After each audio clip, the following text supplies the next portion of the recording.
Hey, what's up, guys, and welcome to my vlog. So I started this, I have nothing else to do, so this is Breakfast with Bert, episode 1. Hey, so for the first topic that we want to talk about today, I think I want to go into, I'm really bored right now. We're quarantined at the moment, and I have nothing else to do.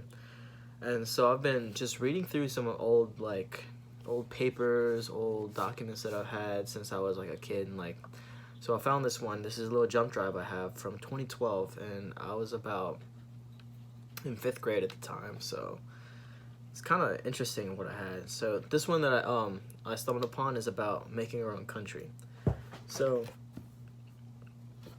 we had to make our own country, and part of the assignment was you had to come up with your flag, the name of the country, capital city, location, everything like that. So I'm just gonna read through it. I kind of find it very enjoyable, so here we go.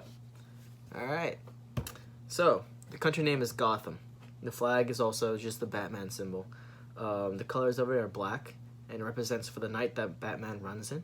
The color yellow is Batman as a light in the dark, and then the bat is just for Batman. So my relative location is west of San Francisco. Our capital city is none other than the famous Gotham City, and we're an absolute monarchy. Our king is Batman. So we are a developed market economy, and thanks to our king. And the climate in our area are humid subtropical and humid continental. You have two.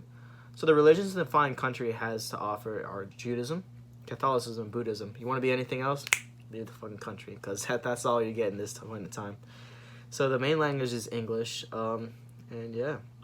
So a little backstory about our country is Bruce Wayne, also known as Batman, was founded the island in 2012 and cleared it of land sharks and dinosaurs. He invested money into building and growing his empire through Wayne Incorporation, and now he makes the country one of the top 10 wealthiest countries in the world. That's a pretty big accomplishment. Not only that he founded this island, but he also cleared it of land sharks and dinosaurs, which is unheard of. So I want to see Costa Rica do it. I've never heard them do it. So here's some more history about it. So some fun facts about it is we participate in the Hunger Games so that we don't have the death penalty. Every year we hold an annual land shark hunt.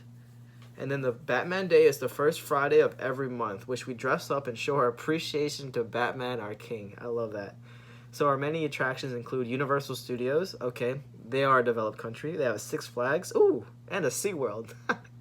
Not Disney. Well, we have a SeaWorld, though. So yeah, and that's Gotham in a nutshell. It's just so cringy.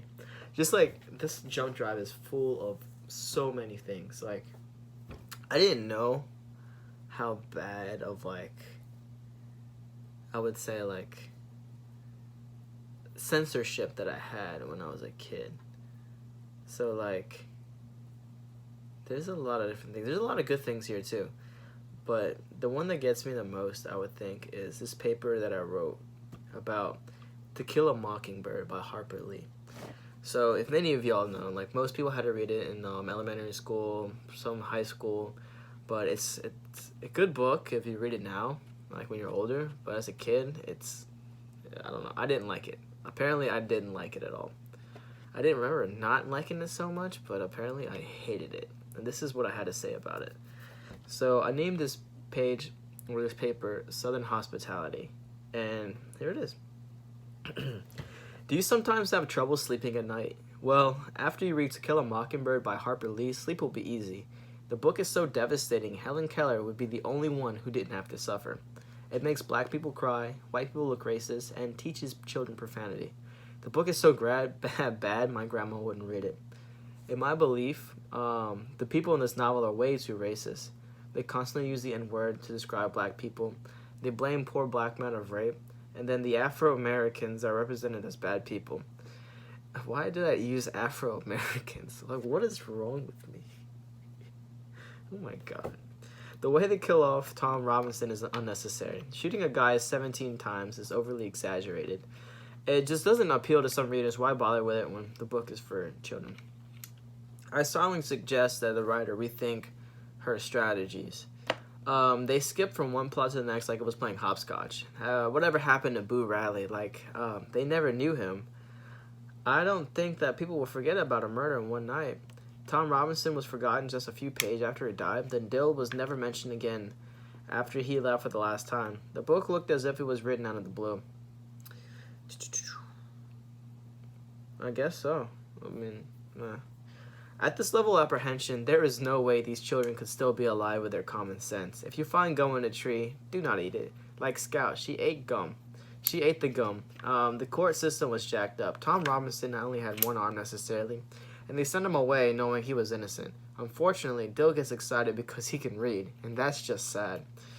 The teachers act so challenged. Scout could have taught the class, and yet they would have learned more. Although many of my colleagues thought this book was good, I strongly hold that this book was boring. Most of the people that read this book were asleep. The book is as action-packed as the life of Algie. The emotions are not colorful, and they show little enthusiasm towards anything. The only thing good that this book is for is to fall asleep at night without holding a chloroform to your nose. I have a lot of grammatical errors, but yeah. For any reasons you have to read this book, I suggest you find a comfortable position and enjoy a pleasant nap. As I stated before, this book is as offensive to some races and has confusing plots, and may test your sense of ethics. In other words, go read something else. I don't know about you, but I don't always read a book. But when I do, it most certainly is not this one. Choose wisely, my friends. And that is a paper that I submitted in 5th grade as a book report. I don't know what was wrong with me as a kid. It's like, oh. Hush now. Yeah, I don't know. I really don't know. What is this JPEG? Oh, cannot be opened. Probably for the best. I have a lot of good things. Like I also have my my Boy Scout speech. What does that mean? Oh, that's kind of nice. It's just like my story in Boy Scouts. It's not bad. Not gonna read it to y'all. I feel like that's just too much. But thank you for listening and hope you enjoy.